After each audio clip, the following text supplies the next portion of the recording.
Welcome to my channel. Try to hear the latest story. My girlfriend's text lit up my phone just as I was sliding the velvet ring box into the inner pocket of my suit jacket. I'd been rehearsing the moment for weeks. Thanksgiving weekend at her parents' lake house in Vermont. The whole family gathered, fire crackling, string lights twinkling over the dock. Emily had always said she wanted something quiet and meaningful, nothing flashy, just us and the people we loved most. I'd booked the ring months earlier.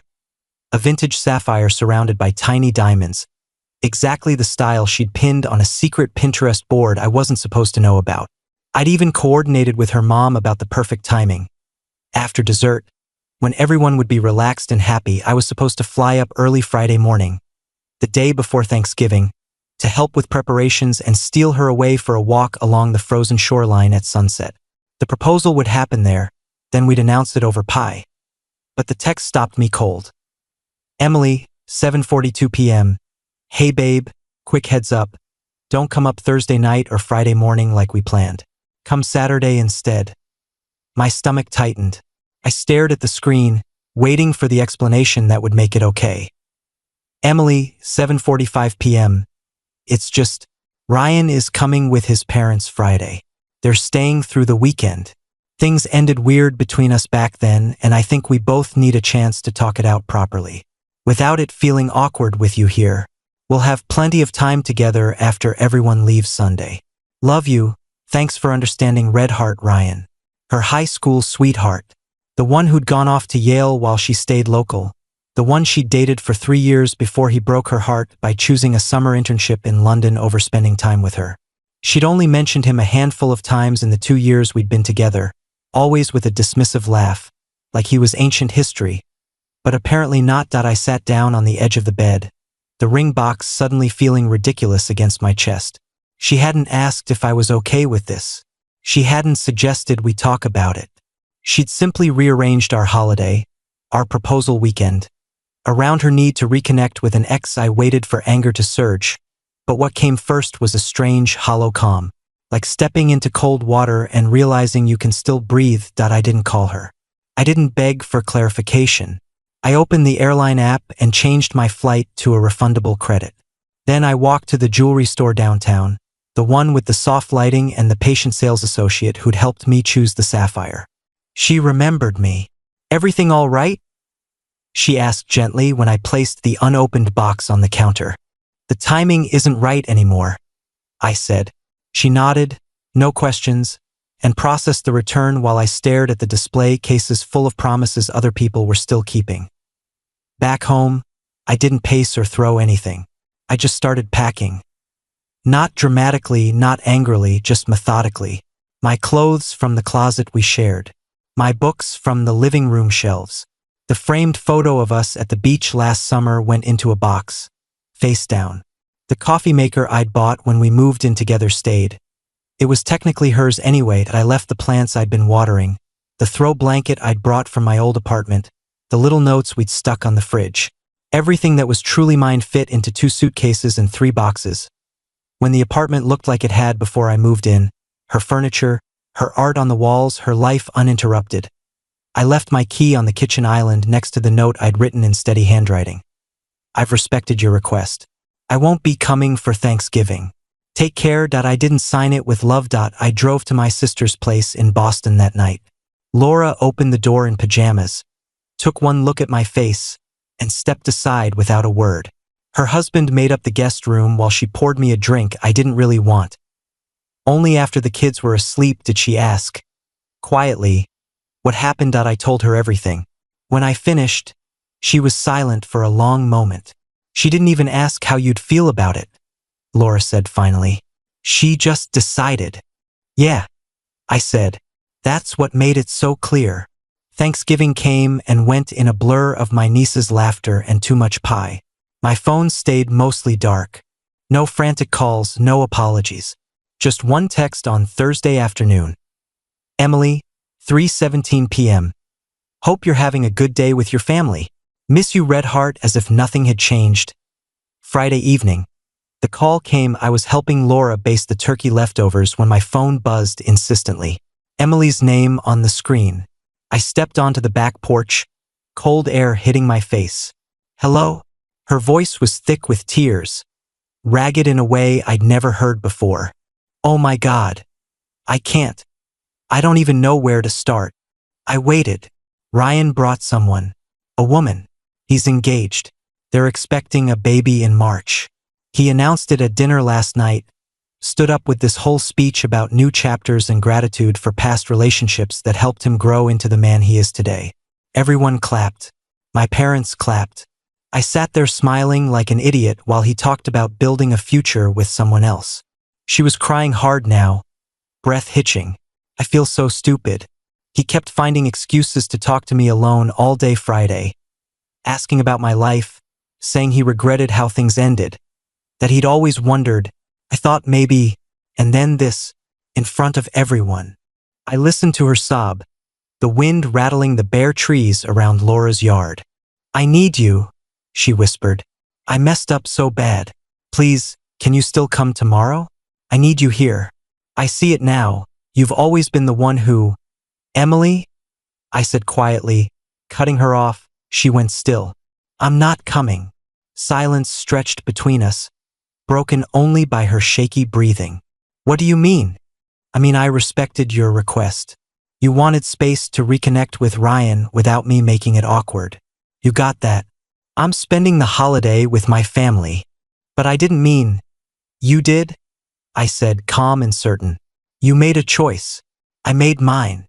She started crying again, harder this time, words tumbling out about how humiliated she felt, how her mom kept giving her pitying looks, how she couldn't believe I'd abandoned her when she needed me most.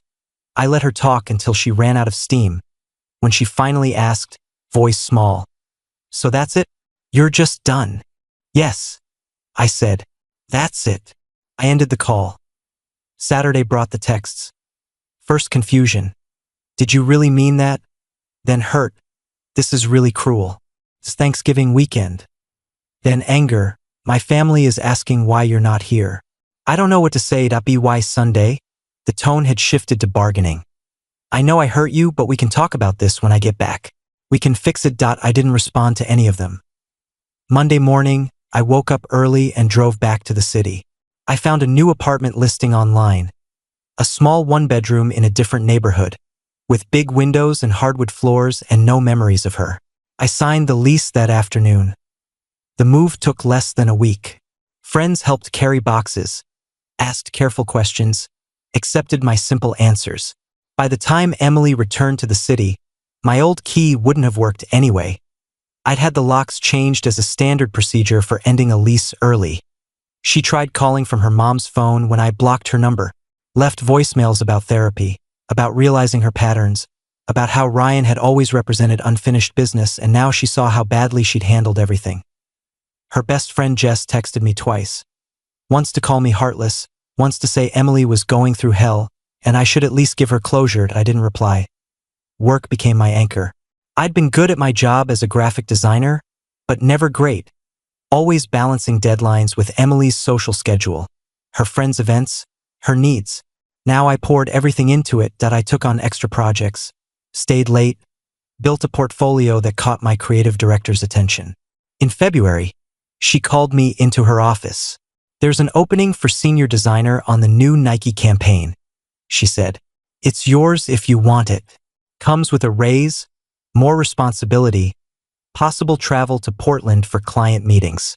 I accepted immediately. The first trip to Portland was in March. I walked along the waterfront after meetings, ate alone at food trucks, slept in hotel rooms that smelled like no one I knew. It was lonely sometimes, but the loneliness felt clean, like space to breathe. Emily's final attempt came in April. An email to my work address. Subject line: "I just want to apologize in person." She wrote about growth, about understanding now how selfish she'd been, about missing the way I made her feel safe and seen. She acknowledged she'd taken me for granted.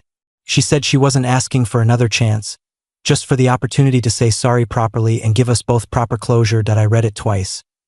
Then I created a rule. Any email from her domain went straight to trash, unread. Spring turned to summer.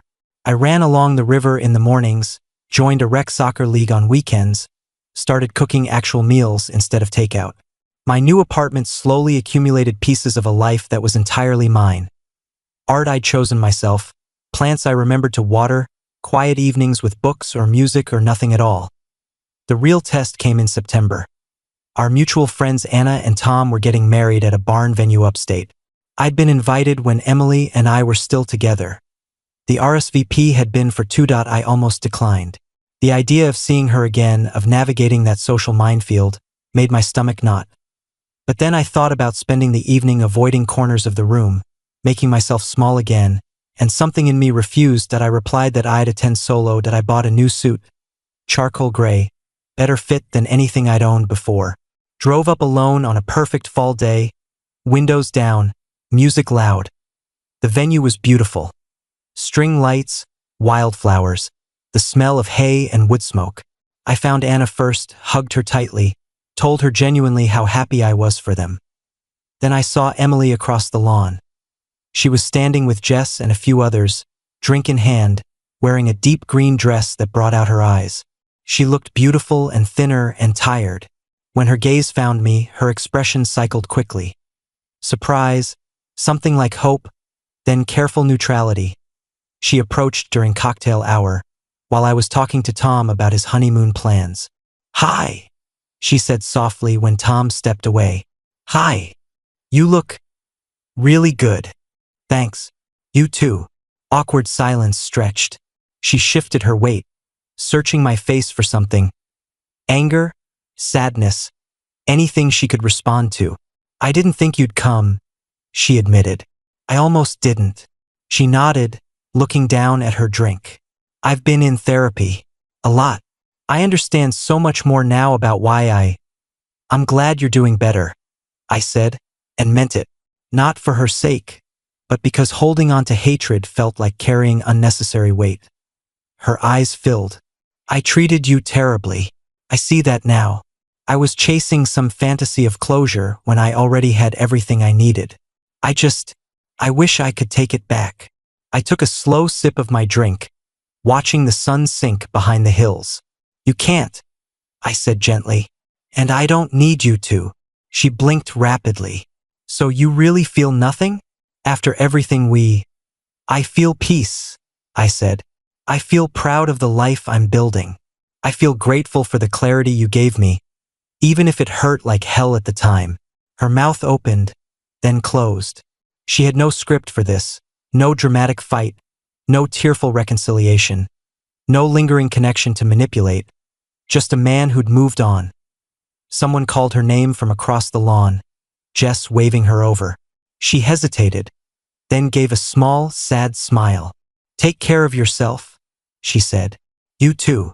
I watched her walk away, shoulders slightly hunched, and felt nothing sharp, no triumph, no regret, just the quiet certainty that I'd made the right choice. Later, during the reception, I danced with Anna, laughed with old friends, ate cake under the stars, drove home the next morning with the windows down again, feeling lighter than I had in years. The ring I'd returned gathered no dust in my memory. The proposal that never happened became just another story of what might have been. What is, instead, is better. A life chosen, not settled for. A peace earned, not begged for, and a future that belongs entirely to me.